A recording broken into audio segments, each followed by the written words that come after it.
А с 17 по 19 февраля в Усинске проходил второй межрегиональный турнир по хоккею на призы «Лукойл Коми». Он оставил массу впечатлений в сердцах игроков и их верных болельщиков. За 3 дня состоялось 6 захватывающих игр. В итоге Кубок победителя остался в Усинске. Подробности в нашем сюжете. Во втором межрегиональном турнире по хоккею на призы «Лукойл Коми» участвовали 4 команды. Триумфаторы прошлогоднего турнира – спортсмены Нижегородского госуниверситета имени Лобачевского. К слову, действующие призеры чемпионата России среди студенческих команд. Обладатели бронзы – команда Ухты, сборная Ненецкого автономного округа и сборная Усинска, в которую вошли нефтяники «Лукойл Коми» и РН «Северная нефть». На торжественном открытии игроков и болельщиков приветствовали мэр города Станислав Хахалкин и генеральный директор «Лукойл Коми» Александр Лейфрид. Мы с вами трудимся в этом городе, делаем все, чтобы добыть черное золото, но при этом мы никогда не должны забывать, что мы должны поддерживать социальные направления, которые, чем живет сегодня город. То есть это культура, это образование, здравоохранение и, конечно же, спорт. Мы, может быть, много сделали за эти годы, но должны сделать еще больше.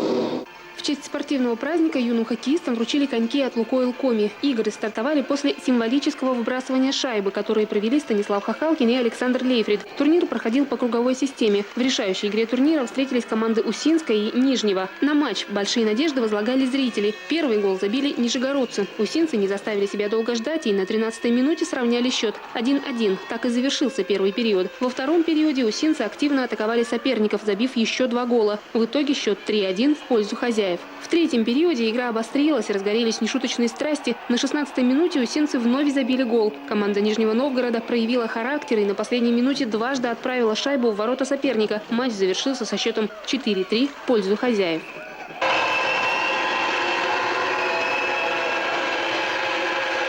Кубок победителя остался в Усинске. А иначе не могло и быть, ведь сразу 2 градообразующих предприятия, объединившись, отстаивали спортивную честь города. Я думаю, что, во-первых, у нас очень были сильные реваншистские настроения. По сравнению с предыдущим годом, как знаете, мы уступили им в финале также. Ну и благодарю, что мы удалось руководству объединить 2 наши команды. И получилась такая вот сильная команда, которая смогла победить. В матче между Ухтой и Ненецким автономным округом решалась судьба 3-го места. Уверенно сыграли ухтинцы. Им, как и в прошлом турнире, досталась бронза. Новички, сборная команда Ненецкого автономного округа, получила призы за волю к победе и хороший опыт. Для нас это большая честь, высокий уровень турнира, очень сильные команды выступают здесь. И мы старались показать все, что мы умеем, все, что мы можем. Но, к сожалению, вот не совсем получилось. Не все то, что задумали, мы смогли воплотить. Ну а для команды, естественно, это большой опыт. С этого года у турнира появился свой талисман – «Северный Мишка». В начале соревнований было предложено выбрать ему имя. В течение 3 дней проходило интернет-голосование. Среди предложенных вариантов – Лукич, Финт, Тиман, Ошпи в переводе с Коми «Медвежонок» и Потапыч. Большинство голосов было отдано за Ошпи. Медвежонок-талисман в течение турнира поддерживал игроков и подбадривал зрителей. Церемонию награждения провели министр физической культуры и спорта Республики Николай Бережной, глава, председатель Совета Николай Такаев и председатель Объединенной профсоюзной организации «Лукойл Коми» Андрей Еремеев. Каждой из команд-участниц по итогам турнира вручили медали, кубки и денежные сертификаты. Особые слова благодарности нужно сказать компании «Лукойл Коми», которая на самом деле она социально ориентированная, она поддерживает реализацию многих социальных проектов не только в городе Усинске, но и по всей республике, в том числе спортивных проектов.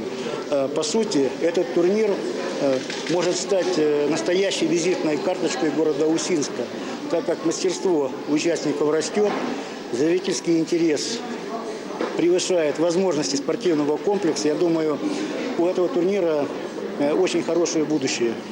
Отмечены были и отдельные игроки. Лучшим нападающим турнира был признан Игорь Емелеев из Ненецкого автономного округа. Звание лучшего защитника получил Дмитрий Кулябов из Нижнего Новгорода. Лучшим вратарем стал усинец Андрей Никифоров. Хоккеисты получили ценные призы от нефтяников.